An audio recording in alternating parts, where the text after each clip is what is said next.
मालिक व्यास गदी बड़ा पवित्र गदी है ये हो व्यासी साधारण चीज है। पांचों गीत गा लो कह कि फनामा व्यास के तुम एक कर दे रहे महाराज कहीं का ऐसा होने का चीज कभी नहीं है।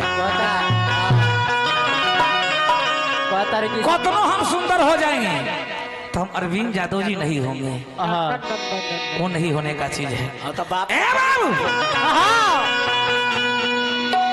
शिवनाथ जी दांत टूट गए लोग दांत ये जो नाल बजाते हैं 4 बरस जी हमारे मंडली में बजाए हैं। सही बात। राघोपुर क्षेत्र बैरागी जी का ठेकैता है जी शिवनाथ जी। उस टाइम में सर जी मेरा दीवार पर शिखर खा के थूक देते थे तो मुझे कि 5 किलो चुन्ना का भाव लगा। सही बात है कि ना हो बोलो जल्दी। आज रुआ सब बजावा तनी तो कहले कि यो हो वो हो एगो नगारा टिक टिक टिक टिक मारते कि मार जय भी बैठे में ना जय ए बाबू सती जी जब नैहर चली गई माँ का अपमान, पिता का अपमान, सखी सहेली का अपमान जब हुआ सती जी बोली कि माँ मुझे भोला शंकर जी रोक रहे थे लेकिन भोले शंकर जी को बात में नहीं माना। वो बोलते कि अब शंकर कहते हैं महादेव कहते शिव और शंकर में अंतर बा चाचा जी। विष्णु में राम में अंतर बा, राम में कृष्ण में अंतर बा। यही देख ली देखिए बुढ़वा के फुलौरी के दुकान के देख ली है। कै दिन चली फुलौरी के दुकान कहले कि ठीक बा रउआ अपमान कइले बानी हमरा कुछ कहे के बा कही हमरा स्वामी के मत कह। कहने का कि पिता के रामा के मैया जी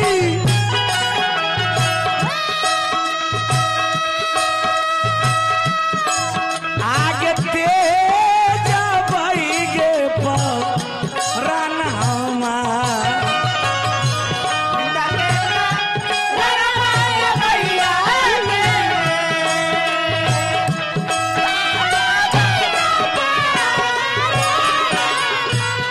शिवनाथ बाबू ये भी लय आपको बताया हुआ है दिनेश लाल जी पिता के करण मांगे मैया जी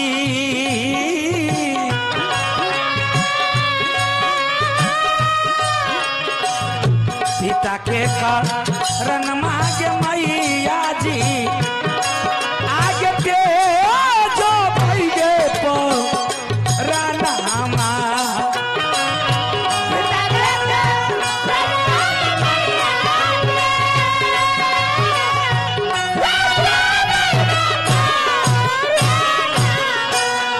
सती की आंख से झरझर आंसू गिर रही थी अपमान के कारण। ओहे अंगनी कुंड में जाके कूद गई है चाचा जी अपन प्राण त्याग दी चाचा जल के भस्म हो गई। जहाँ जय जयकार होत रहल वहाँ हाहाकार मच गई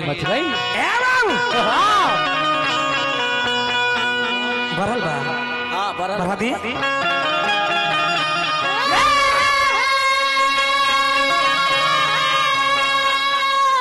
जब सती माँ अपन प्राण त्याग ली हाहाकार मच गई चाचा जी। आर मचल हाहाकारावा रे दैवा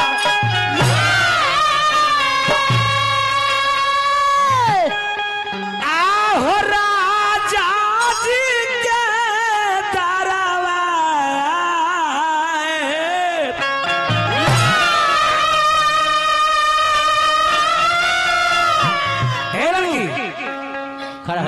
चल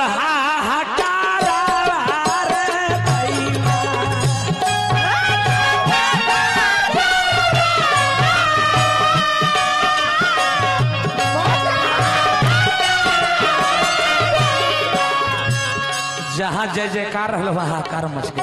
हाजी राजा जी के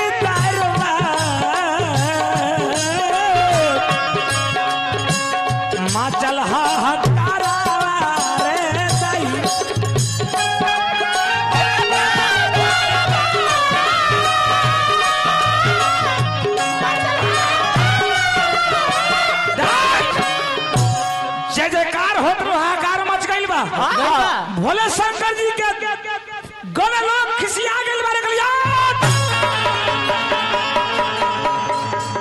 खिसिया गई बारे जाके भोले शंकर जी से कहली कि महाराज अन्याय हो गया। भोले शंकर जी भाई तक आ भाई का भाई तो कहल कि सती माई अपन प्राण त्याग दी हनी और बरता बरैया हो बाबा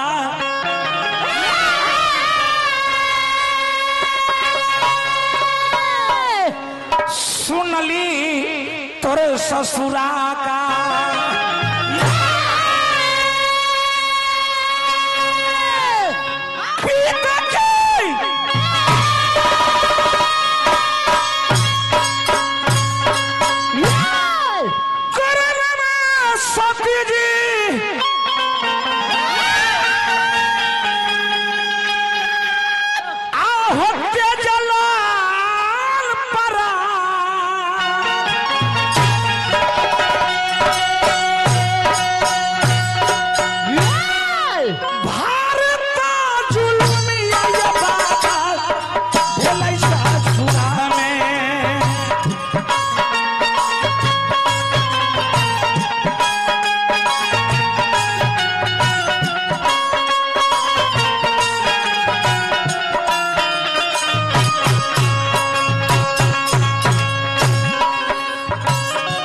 भोला हो सुनला हमारे दिल के बात भोला हो सुनला हमारे दिल के बात सती त्यागले होई अपन जन्मात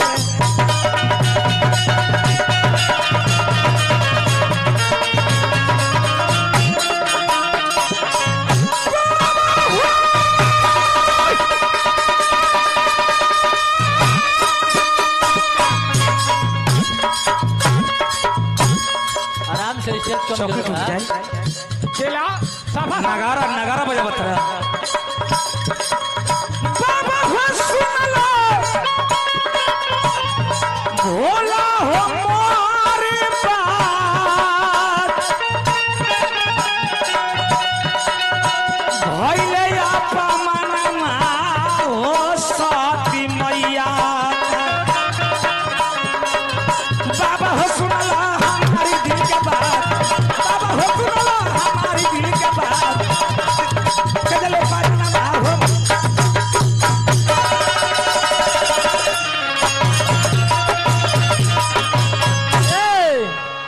शिवनाथ जी कहाँ के लकड़ी बजाए वाला हाँ छोड़ते ही छोड़ी बेटा बड़े छोड़ो बच्चा सारी लय में मुझे कोई दबा सकता है हाँ मैं ही कलाकार नहीं दुनिया पर एक कलाकार बा धनवान बा विद्वान बा सही बात लेकिन नाच के लय में उमेश यादव के केहू कुछ न कर सकीला हाँ कितना एक्टर है कितना लौंडा फेल हो गई थाले जी नकली लेकर लहरा बजा आपको सही ये कहिया बजा के मारबो ना कि हो के देवे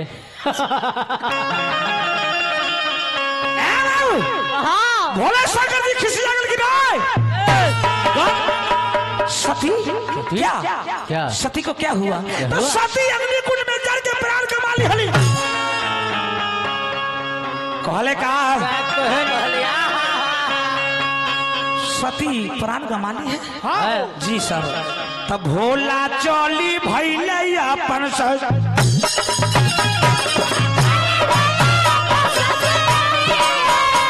भोला चली भैले अपन ससुररिया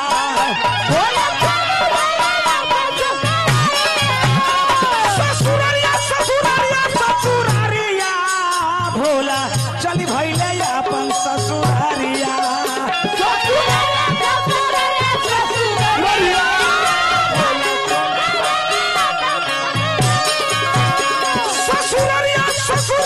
ससुररिया भोला चली भैले अपन ससुररिया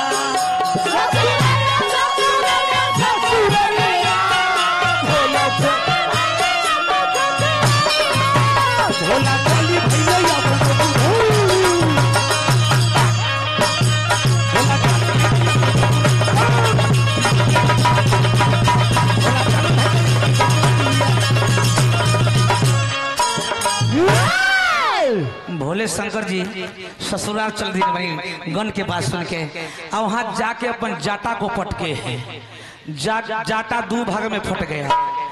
जैसे ही जाटा को धरती पर पटकनी भोले शंकर जी जाटा दो भाग में फट गई बरे।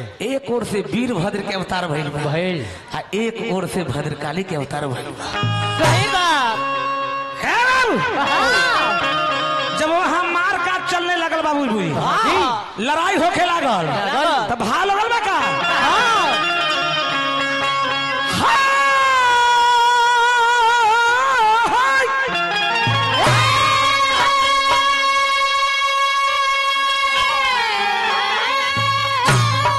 अरे लड़ाइया भइल भारी अरे लड़ाइया भइल भारी लड़ाइया भइल भारी तो ससुरा दामाद में लड़ाई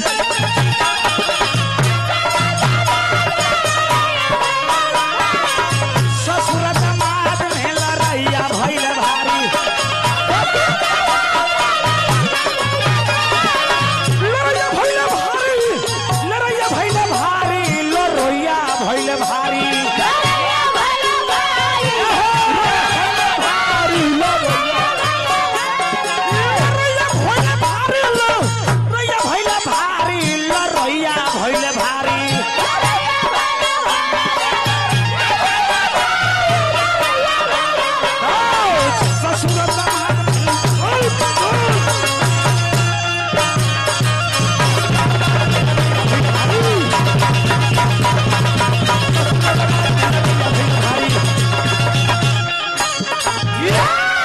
सारा सेना के काट दिए अंत में अपना ससुर दक्ष के भी गर्दन काट दिए जब राजा के गर्दन कटा गई देवता लोग कहने की महाराज हे महादानी कम से कम राजा के जिंदा कर दे। ओहे घड़ी बोका के मूरी काट के बोका माने बुझता ही रुआ सब बोतू कहल जाला अपना देहाती में बोका के मूरी काट के लावल गइल बरे और राजा के जोर के जिंदा करल गइल बरे। बोला गली कहल कि दिन बुलवा के देखाव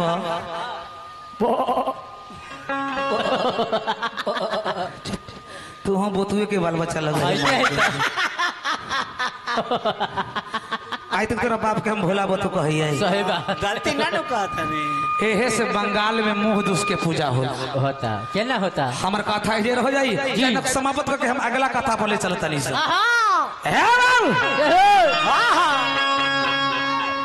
और राजा जिंदा हो गए नहीं सर तब आकाशवाणी हुआ सती आकाशवाणी कहनी की स्वामी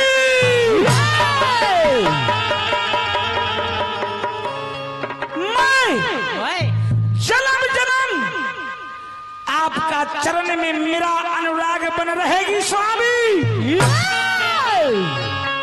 घबराने का कोई जरूरत नहीं। भाव लगल बा का अब भोले शंकर जी मरल सती के लाश पीठी पर ले ले वाली सब जरल सती के लाश पीठी पर लेके सारी दुनिया में भ्रमण कैनी ओहे घड़ी विष्णु भगवान सुदर्शन चक्र से लाश के छीन भिन कर दी है छीन जहाँ जहाँ सती के अंग गिरल बा गिरल बा जहाँ नैन गिरल वहाँ नैना देवी के स्थान बन गई जहाँ कान गिरल वहाँ काली माई के स्थान बन गई जहाँ जहाँ अंग गिरल तहाँ तहाँ सती के धाम बन गई। सही बोल शंकर भगवान की तब चली मार दी आगे डी पर आगे अब आगे ठीक बा मास्टर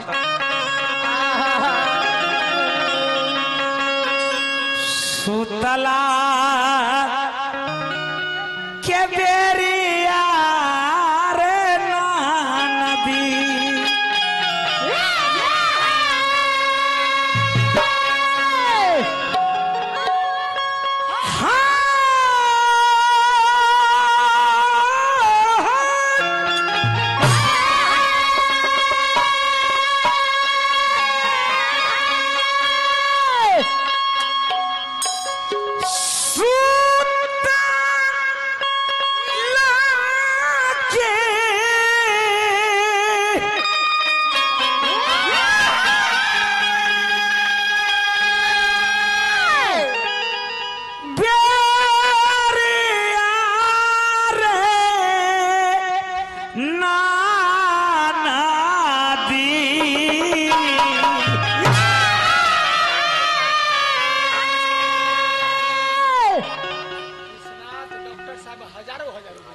परमादरणीय माननीय पूजनीय विश्वनाथ बाबू डॉक्टर साहब 1000 रुपया पुरस्कार देने जी नमस्कार जी जय करवा ओहो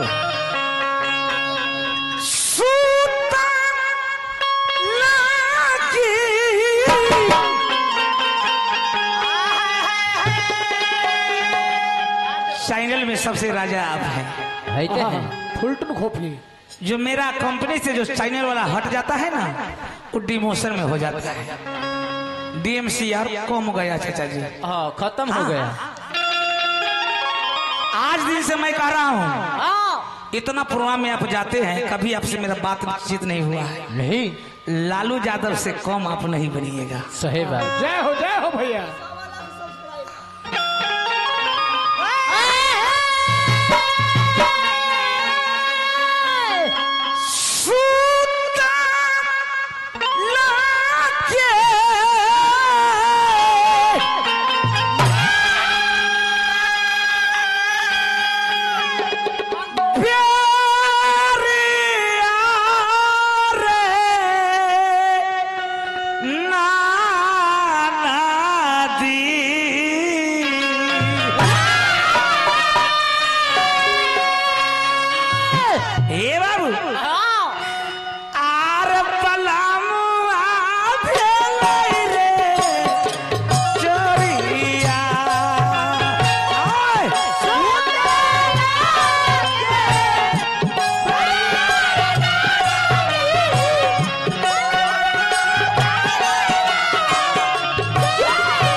नदी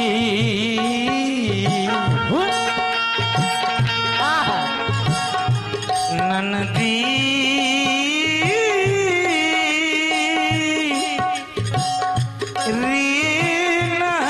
नदी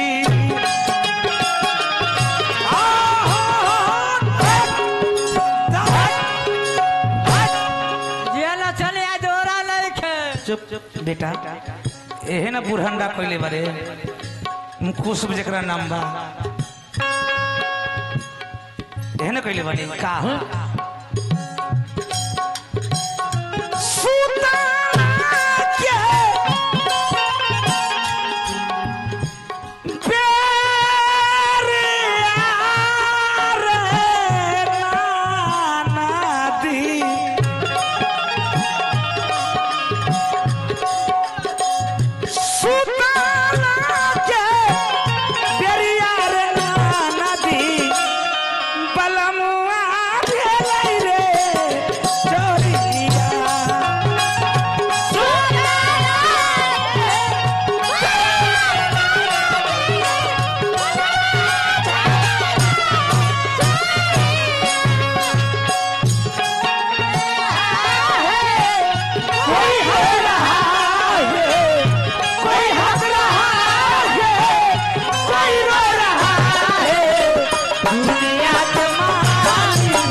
कितना खिसियल बरे सन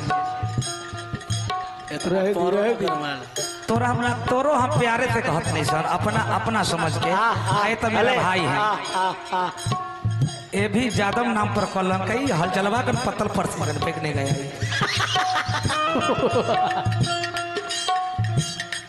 जब उमेश व्यास आपको जिला से गया कहीं सही बात उसको आदर नहीं हुआ तो मेरा जीना क्यों सवार हो गया। सही बात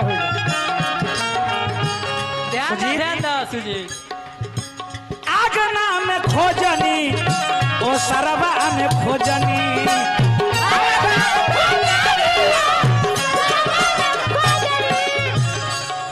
सुजीत ये कोनो व्यास का गीत नहीं मेरा गीत है। ध्यान दो सुजीत आगना में खोजनी ओ सरवा में खोजनी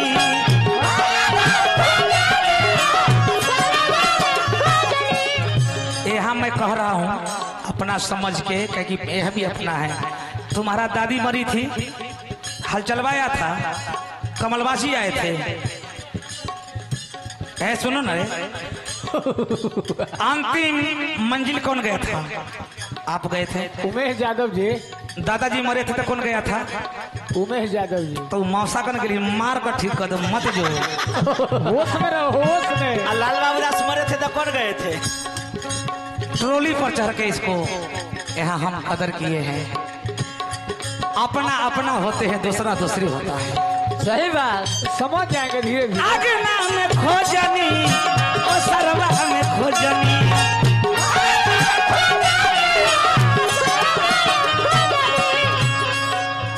बेटे तुम बच्चे हो हमरा से बढ़िया ब्यास अभी कोई अंदरे बा बाहर न आइल हरे सब पैदे न ले ले बा हाट बाजार सहरिया में खोजनी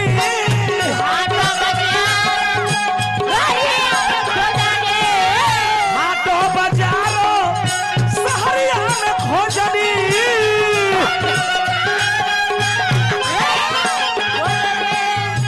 कुसुम पालकी जीव रूपी दुल्हन परम पिता परमेश्वर बलमुआ के खोजत तारी सब। सुनिए सुनिए वो गहकी खोज रहे हैं। अरे ना ना बेटा लक्ष्मी है मेरा परिवार का मेरा जिला का लक्ष्मी है। राम प्रसाद बच के रहिए। मारिए एक थप्पड़।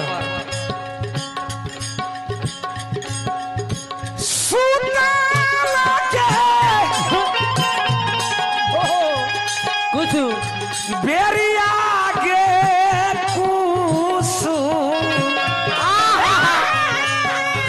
ये पालकी पलकी भेलै जे चोरिया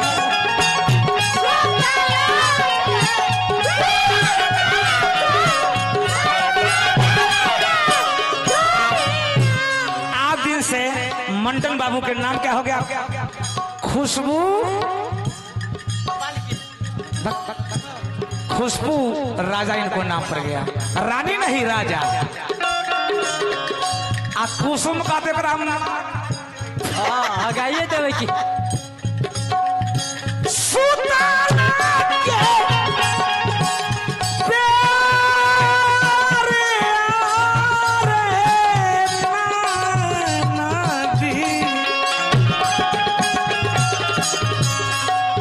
सुतला के पेरी यारे नाना दी बलमुआ भिलैरी चोरिया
विपुल बाबू और राजनंदन बाबू पुरस्कार देने बहुत रुपया के नमस्कार जय जयकार बा। धन है का नाम सिकंदर यादव जी। यादव जी को पहचाने हो जाता है, आंख लाल करके आते हैं सर जी। सिकंदर बाबू के परिवार में शिक्षा सुमति होखो, मरवल्ला माई के आत्मा के शांति भेटा, परम धाम के प्राप्ति होखो।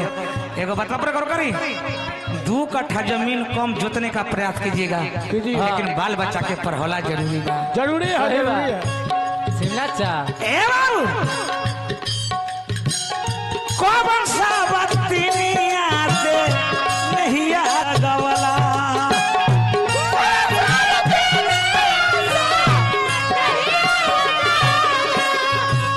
मान कर चली ई विश्व में हमारा मंटन बाबू से सुंदर केहू नहीं खे ना जी। ओकर बालहा अगर दोसर से फंस जाई तो अन्याय न हो चाचा जी।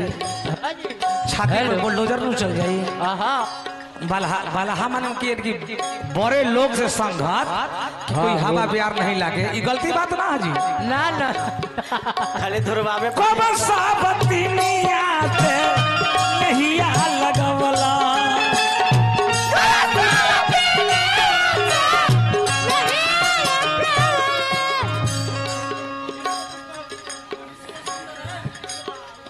कौन मनीष वाला लौंडा? ओकर मुंह निमन हो अरे लौंडा को हम देखबे नहीं कि कौन लौंडा है। कौन सा बत्तिनिया से नहीं आ लगवला,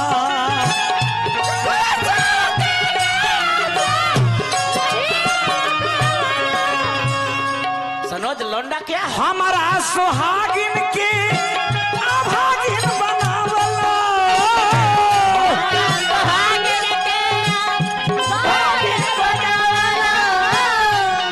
कवि जी कहे कि मेरा बेटा को हाँ साथ दे रहे हैं, सही बात। बहुत सुंदर।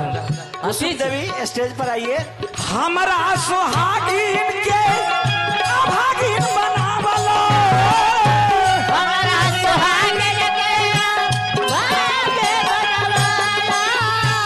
हो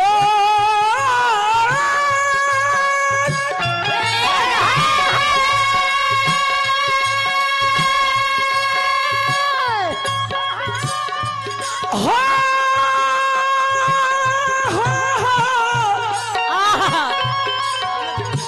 हो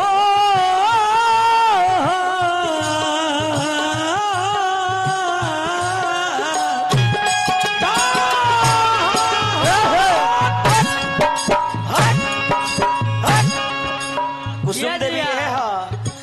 इतना मंटन बाबू हमहू कर लेते हैं, लेकिन एकरा हमारा नचनिया के ना ये ना किया ना, स्टेज कमजोर था ऐसे ही गिर गया ना, तो स्टेजवा के तरफ बल्ला लागल रहे नु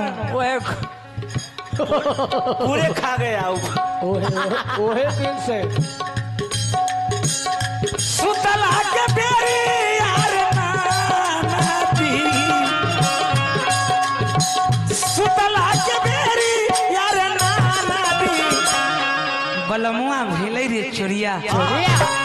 पहले स्टार्ट मैं किया हूँ, अब हमारे बबुआ से सुनी, हाँ एक बाद रुआ से जना फरमाइश हुई। हुई। अब चलिए एगो हम अपना जिला के गीत गावत तनी